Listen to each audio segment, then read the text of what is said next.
In the long term, we need to embark on government policy of education. It should be a requirement that every child goes to school up to the time they are 16 years old. Get your GCSE, get your WAEC, up until 16, get your certificate. You leave school, and then you can go to tertiary education if you want, but you should be able to also pick up skills. Not everybody is engineered to be a professional in terms of being an engineer or a doctor or a tech. No, it's not everybody's brain that is structured for that. We also need people who will become artisans, who will do electrification in your house, people who will fix your car, people who will fix your CCTV, people who will make your home a smart home. As you know, these days now, you can have TV cameras in your house, and you'll be in Verona, in Nigeria, in America, looking at your CCTV there and checking, make sure your compound is in order. There are youths who are doing stuff like that in Nigeria today. Youths are buying and selling shares. Youths are investing in art. That's another big thing now. Art in Nigeria is becoming a big thing, and Nigerians are hosting shows all over the world now, showcasing art. Well, of course, we know entertainment industry, music and videos. Nigeria is leading the world. So in the long term, we need to go into education. Medium term, we need to go into skill acquisition. In the very short term, we need to go into empowerment programs where we are providing things like cooperatives. We are providing very short-term skill-based education that can propel you from zero to making money in 6 months. Right? So for me, that's the kind of policy thrust I would pursue if I had the opportunity of being in a position where I can make a difference like that. However, you can ask me, well, must I be in a position to in government? No, I don't feel so. I wanted to be in the House of Assembly because I'm a lawyer and I felt that making policy, making law, but it didn't work. That's fine. But I've even though I'm not in government or I didn't get into government, I've written papers which I've submitted to people in government on policies that we can embark on that will make our lives a lot better. Some I've seen in 1 or 2 projects. I don't know what was done with the other because I remember some years ago I wrote a 15-page paper cutting across all kinds of sectors in this economy. Even replanting economic trees back in our forest. All the forest reserves that are now savanna, that used to be jungle, need to go back to being jungle. We need to employ youths.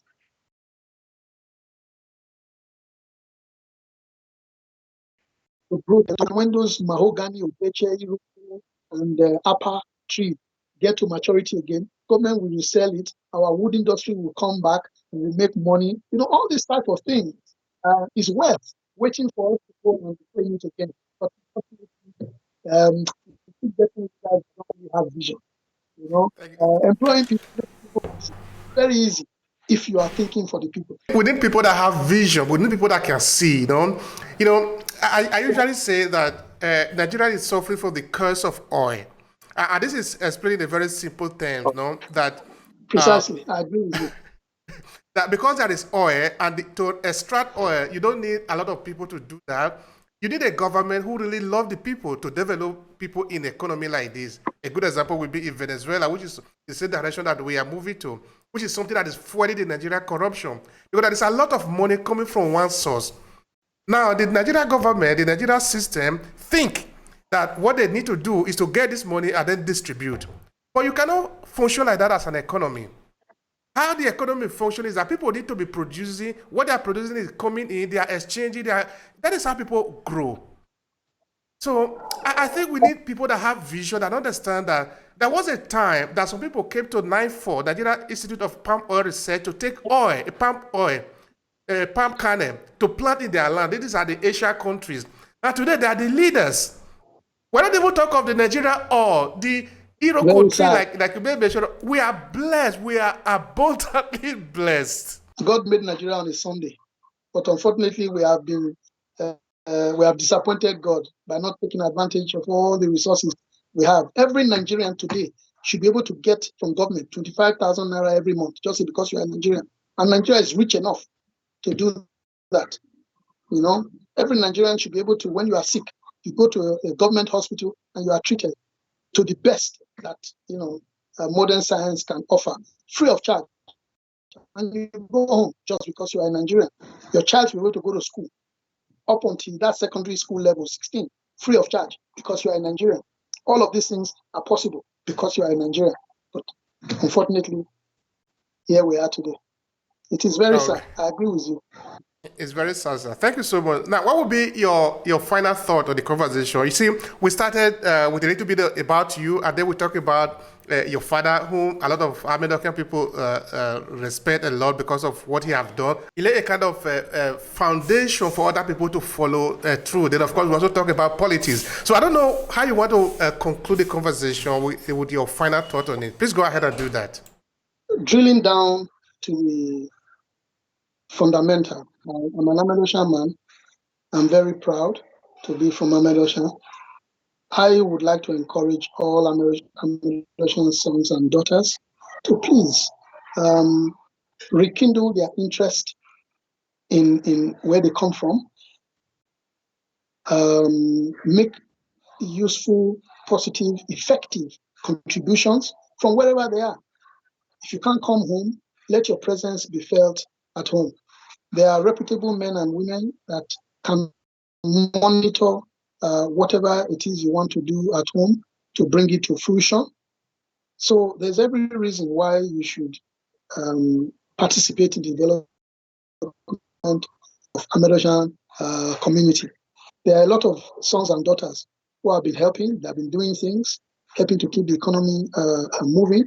May God bless them, progress them, and replenish their pockets. Amedokhian is a place that I love. I come there all the time.